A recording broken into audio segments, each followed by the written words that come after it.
kita itu jangan terlalu ataupun mudah percaya dengan penjual. Banyak gitu ya oknum-oknum yang di luaran sana, mereka itu ketika menjual domba, mereka itu nggak amanah. Kita itu jangan mudah tergiur dengan harga murah, tapi gak sebanding dengan dombanya.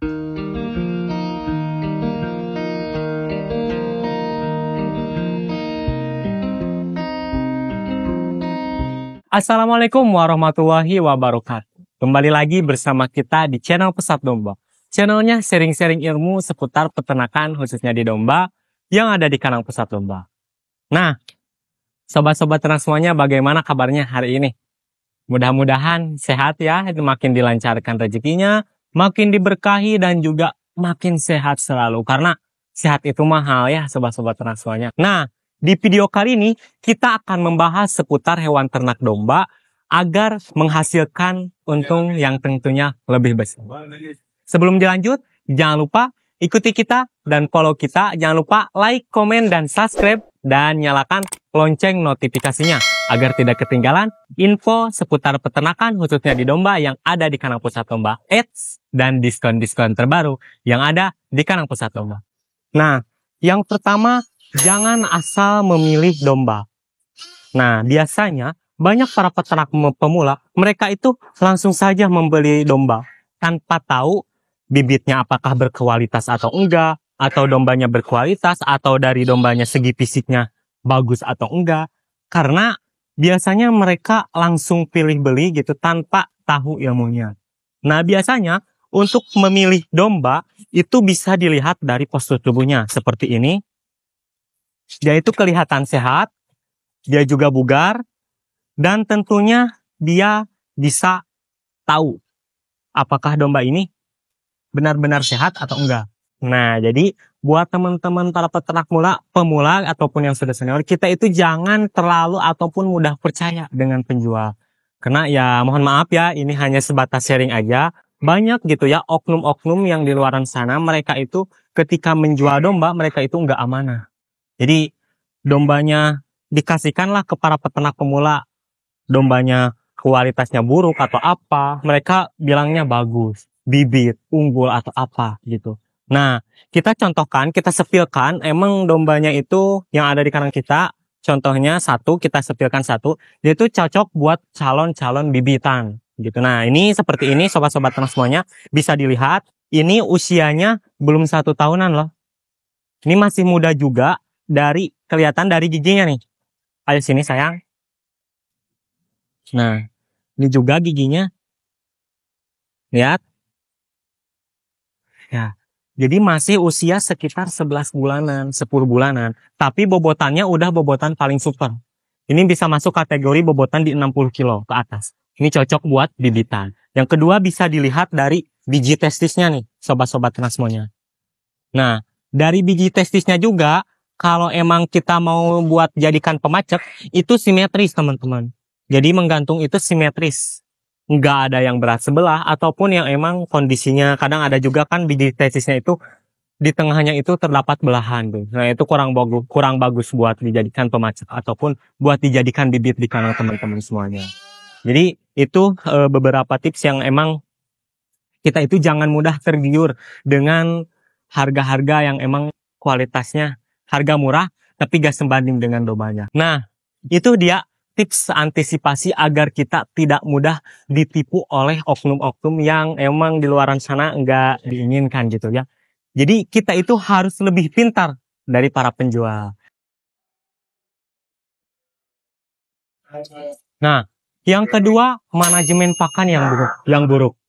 Kadang kala para peternak pemula, mereka itu istilahnya punya mindset semakin banyak rumput, semakin gemuk dombanya. Jadi semakin banyak rumput, semakin gemuk dombanya. Padahal yang mereka belum ketahui, itu yang pertama kita itu manajemen pakannya itu harus bagus. Harus seimbang juga, dimulai dari konsentrat, silase, rumput hijauan, itu biasanya harus seimbang. Nah biasanya ya kalau emang kondisinya di kandang kita, itu yang pertama dari pakan silase. Itu sekitar di 70 atau 60-70%. Nah, kalau untuk rumput segar, itu sekitar 20-30%. Dan untuk konsentrat, Itu sebagiannya. Biasanya kalau untuk domba-domba seperti ini nih, sobat-sobat semuanya, yaitu biasanya mereka itu kita harus penggemukan. Jadi untuk domba-dombanya itu untuk proses pentebalan atau penggemukan biar dagingnya mereka itu lebih tebal gitu. Jadi kita itu harus manajemen pakannya itu harus bagus, dimulai dari pakan konsentrat, pakan hijauan, dan juga pakan silase. Nah, yang ketiga, kandang yang tidak sesuai. Biasanya kandang yang sempit, kotor, ataupun kandang yang lembab itu biasa mengundang berbagai penyakit. Makanya kadangkala domba juga sama seperti kita, makhluk hidup pengen nyaman. Pastikan dombanya itu kelihatan nyaman dan juga kandangnya itu harus dipastikan bersih dari yang namanya haramat, kemudian dari bekas pakan, kemudian dari hal-hal yang lainnya. Nah, yang keempat, tidak memahami penyakit domba. Nah, domba juga sama seperti kita bisa terkena penyakit. Yang pertama, mereka itu terkena penyakit kudis, PMK, atau domba-dombanya biasanya yang ada di ini, kalau di manusia kan bisul, kalau di domba beda lagi gitu. Nah, domba juga sama. Kadangkala domba juga bisa terkena penyakit. Tapi untuk si domba ini, dia itu lagi proses di treatment karena kelelahan, sobat-sobat semuanya. Karena kelelahan, dia itu ngejos terus di pacetnya. Jadi kita itu harus pisahkan dulu kalau emang dombanya ngejos di pacet. Kita harus treatment dengan beberapa perawatan dimulai dari kandang, pakan, kemudian vitamin-vitamin dan juga obat-obatan juga harus segera tersedia untuk domba yang emang kondisinya dalam kondisi yang tidak bagus ataupun tidak memungkinkan gitu. Jadi usahakan buat para peternak itu pelajari hal-hal sedikit tentang penyakit domba ataupun dari perawatan-perawatan tradisional maupun modern dari domba-domba gitu. Nah, yang kelima, strategi pemasaran. Domba udah besar, kok bingung kita harus jualnya kemana? Jangan mengandalkan pasar tradisional. Kita juga perlu mindset buat ngejual dombanya. Gunakan media jejaring yang sudah berkembang pesat. Makanya, jual domba itu jangan mengandalkan pasar tradisional, tapi kita juga harus kuasai pasar modern juga. Seperti WA ataupun Facebook ataupun medsos lain. Nah, yang keenam, tidak ada pencatatan keuangan. Kalau kita tidak mencatat pengeluaran dan juga pemasukan, kita gak bakal tahu apakah kita untung atau kita rugi.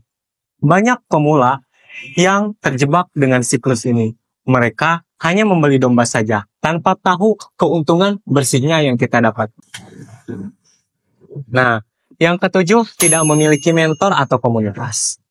Kadang belajar sendiri juga itu gak cukup aja teman-teman. Kita juga perlu mengetahui mentor dan juga komunitas untuk bergabung bersama para peternak-peternak yang ada di seluruh Indonesia. Tentunya suhu-suhu dari peternak domba. Jadi kita lebih tahu apakah permasalahan dalam domba, apakah dombanya sedang apa atau gimana. Itu kita tahu semuanya.